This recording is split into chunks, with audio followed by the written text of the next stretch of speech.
আসসালামু আলাইকুম রহমতুল্লাহ। একটা বিষয় জানানো অত্যন্ত প্রয়োজন।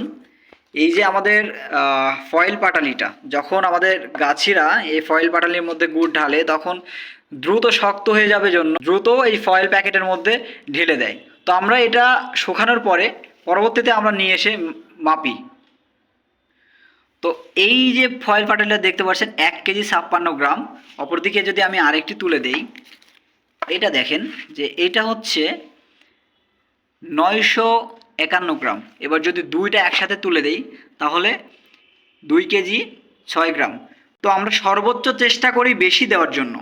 এর মধ্যে কম বেশ হয়ে থাকলে সেই ক্ষেত্রে কোনো অবজেকশন রাখবেন না আমাদের প্রতি। আমরা কিন্তু সর্বোচ্চ লাইভে এবং সবসময় আপনাদের কাছে বলে আসছি যে আমাদের এই গুড়টা যেহেতু পরবর্তীতে মাপা হয় সেহেতু আমরা বেশি দেওয়ার চেষ্টা করি, এবং যদিও কম হয়ে যায় 30, 40, 50 গ্রাম কম অথবা 30, 40, 50 গ্রাম বেশি দেই।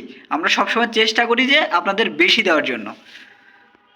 তো এই ভিডিওটি আপনাদের এই জন্যই দেখানো যে আমরা এই মাপের বিষয়টা আপনাদের কাছে ক্লিয়ার করলাম। আল্লাহ সুবহানাহু ওয়া তাআলা আপনাদের সুস্থ রাখুক, ভালো রাখুক। আসসালামু আলাইকুম ওয়া রাহমাতুল্লাহি ওয়া বারাকাতুহু।